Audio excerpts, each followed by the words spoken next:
come up. That would be Dr. Francisco Saute from Mozambique. Dr. Saute is a medical doctor. He has 20 years of experience in communicable diseases, and he's currently director of a malaria elimination initiative in southern Mozambique at the Manisa Research Center, and is working in an MDA program. So, Dr. Saute, please.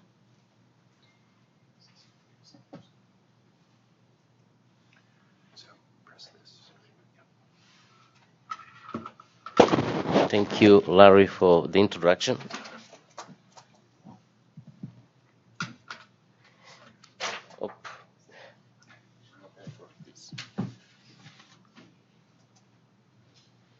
So I had the chance to present some of the work we are doing in Magude, in southern Mozambique, earlier today. Sorry, that was yesterday. But I'm happy to go back, for more details if time allows, during my presentation. But I will start by sticking to the objectives of this symposium. So, as Larry mentioned, malaria elimination is being contemplated in many areas of Africa, and Mozambique is one of them. And one of the strategies being considered as an accelerator towards elimination is the mass drug administration. In the case of Mozambique, we are piloting that using an ACT, dihydroartemisinin piperacin. As Larry mentioned, there is ACTs have been associated with teratogenicity, in animals. We don't have enough data to know whether that's safe or not in humans in first trimester of pregnancy. So it's currently ACTs are not recommended for treatment in first trimester of pregnancy unless the benefit of treating outweighs the risk of posed by malaria. If there's no an alternative drug, like quinine, that we know that is safe. So there's a need to screen for early pregnancies when you're doing MDAs. Approximately 5% of population are estimated to be, pregnant at any point, in most developing countries. But although it seems to be a small number, to be able to screen those who are pregnant and in first trimester of pregnancy, you need to screen large number of people, about 20% of population, which pose a significant challenge under field conditions. So I'll present our experience, how we navigate that process of screening, women of childbearing age to be able to identify those who are in the first trimester of pregnancy to be excluded from the MDA. So Mozambique is located in southeast Africa. So the Magude district is located also in southern Mozambique, some 160 kilometers north of Maputo. And we did a population census there, so we know that the population of that area is around 50,000 people in total. So I'll present the algorithm that we put together to help us screen for pregnancy in first trimester. For pregnant women in first trimester of pregnancy.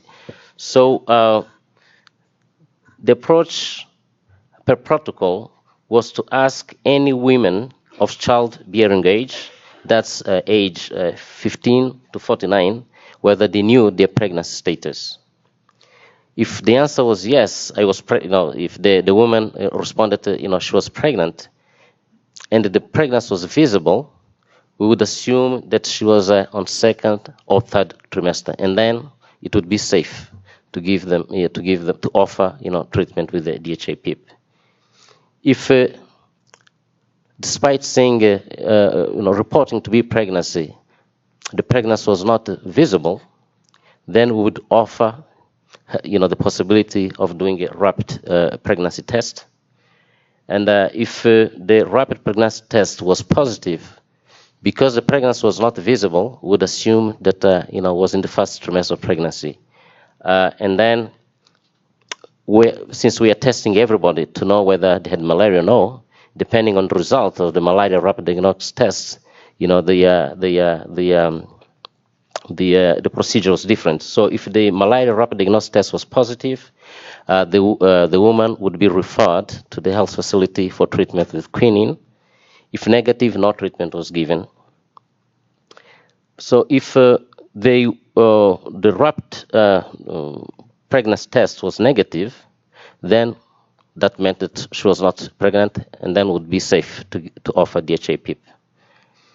If the woman reported to not be pregnant or not knowing the status, would offer tests again and would follow the same procedures described before. And if a woman refused to do RDTs, then the protocol was to warn them, about the risks, the potential risks associated with the intake of DHA-PIP if pregnant, on the first trimester of pregnancy. If she, after understanding the potential risks, still wanted to take the medicine, then she would take the medicine. But we set up a pharmacovigilance system in the area to capture those who became pregnant within 2 months of the intake of the drug, and we're able to capture a couple of them. So in reality, that was per protocol, but in reality, it was difficult to implement the way we had designed it. So during the MDA1, we were approached by the district health authorities who were concerned with the use, with the administration of DHA-PIP, even in women in the second or third trimester, because they had fears that would interfere with the coverage of IPTP, and also they had concerns about possible interactions, drug interaction between SP and DHA-PIP. So they asked us to pretty much interrupt treatment of all pregnant women at all. So that was a deviation from what we had planned. So what ended up happening was this, that if a woman reported to be pregnant, we would simply not treat them. If she reported to not be pregnant or not knowing, we would offer test. And if she was positive by the rapid pregnancy test, we would assume to be in the first trimester of pregnancy. And we would again, the decision would be taken on the procedures to treat or not, depending on the result of the malaria rapid diagnosis test. If positive, would be referred to facility for quinine, for treatment with quinine. If negative, no treatment would be given. So if the rapid pregnancy test was negative, DHA-PIP would be safe to be offered to that woman. If the woman, all the rest is pretty much similar to what we had initial planned. So if the woman did not report pregnancy or did not know the pregnancy status, would offer the test, the rapid pregnancy test. If she refused to be tested for pregnancy, we would then again warn about the potential risk and offer the DHA-PIP treatment. So what are we planning to do moving forward? So what I spoke about is what we had planned, what happened in reality. We had time to go back to the district health authorities after the fact to discuss, and also after the MDA2, we had time to do some literature review to see whether there is any known drug interaction between SP and DHA-PIP, and we did not find any evidence that there's an interaction between those drugs. So, we went back to the district health authorities to reassure them that there's no really fears. There shouldn't be fears in giving those two drugs close to each other, because one concern they had, she may have not taken SP, for the last month, but what if she went to the ANC the week after and was exposed to SP? They would be in trouble. So those were some of the legitimate concerns she had. Now that after the review we did, we went back and we discussed that, and they're now open to they accept the possibility of treating or pregnant women of the second and third trimester with the DHA-PIP, and refer them to ANC for as planned for IPTP whenever it's their schedule to take it. All the rest will remain as in the protocol. The only difference is that this time we are not testing for malaria at community in this MDA campaign. So the final decision to treat or not is not based on malaria rapid diagnosis test. If the woman is found to be pregnant by a rapid pregnant test, she's assumed to be, and that was not visible. She's assumed to be in the first trimester of pregnancy, and she's not treated, and all the rest remains as initially thought in the protocol. So conclusions. Screening for early pregnancy in the context of MDA is challenging, particularly if we're dealing with teenage, girls that they may not necessarily, the decision of disclosing pregnancy can be problematic at that age, because particularly in the presence of parents, even, let alone, neighbors. So there's a need to train, field workers. The approach we are taking is to choose, field workers, female field workers to do this, and to also we train the field workers to do the best they can under field conditions, of course, to ensure confidentiality to the test procedure and test results. It's difficult, but we are training them to do that, as much as possible, because confidentiality is also key, to improve adherence to the test.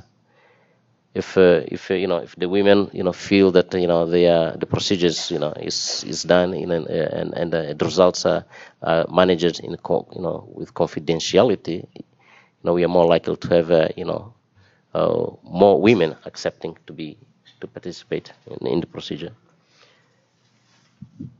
So women not accepting to be tested, of course, they must be warned about the risks and benefits of ACTs in first trimester of pregnancy. And health authorities must also understand that IPTP and MDA are not mutually exclusive. They can actually coexist. So those are the points I had to share with you. This work is being funded by the Bill and Melinda Gates Foundation, and it's being jointly implemented by the Manisa Health Research Center and the East Global from Barcelona. Thank you.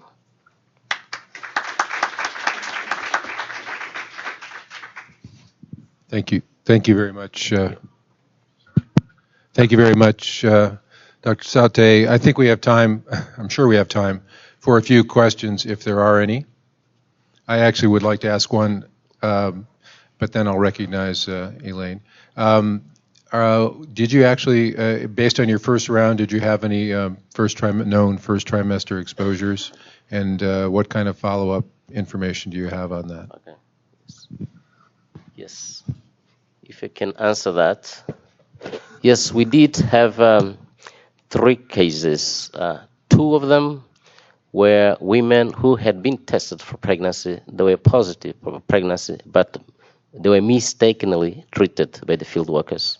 So they were treated, although they should have been excluded, because the test had been done, rapid pregnancy test had been done, was positive, but by mistake they ended up being treated. And then there was another one who had been tested, was negative, but she became pregnant within a month after that. So those 3 cases were followed up. One of them had just completed delivery. We know the pregnancy outcome. 1 month ago. She had a live birth, and the baby is well, mother and baby well, no visible, congenital abnormalities. The two others are still being followed up, so we don't have the outcome, but they're still pregnant.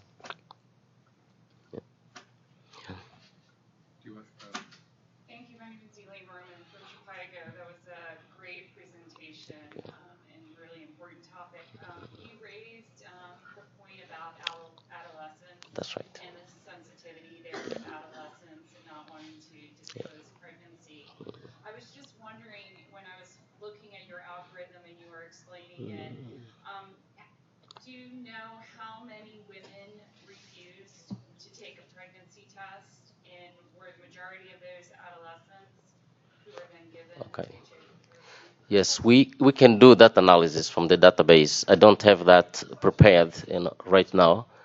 Could you repeat the question? Oh, yeah. Sorry. Yeah.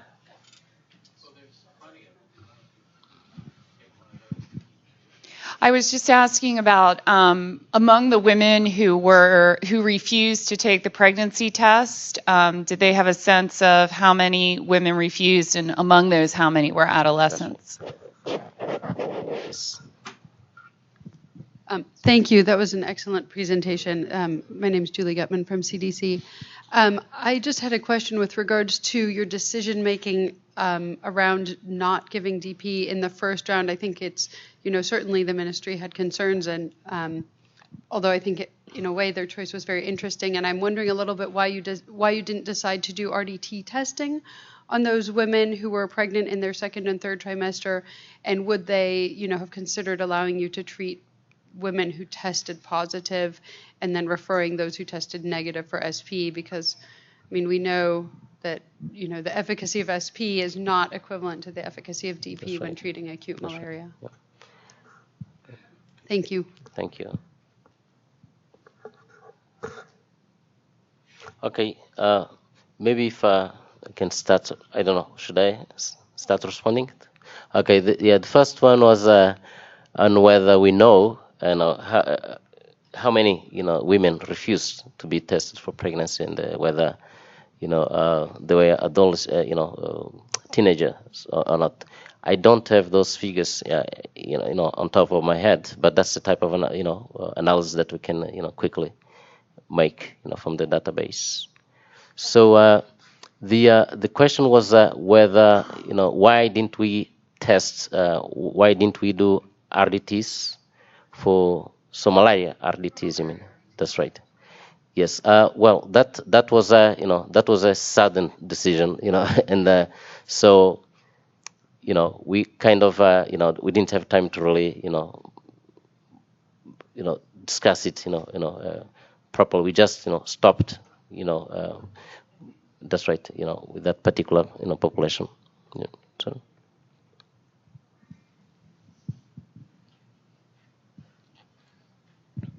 Just a quick observation. The ivermectin distribution program has been going on for over 20 years, and one of the exclusion criteria is pregnancy, and they have been doing this successfully at the community level for 20 years without any problems in terms of women not taking it. Either they stay home that day, or there's arrangement to give them vitamin tablets instead so that they don't look different or whatever else. So this is something that's been done in another MDA program for years and years and years. Mm-hmm. Okay.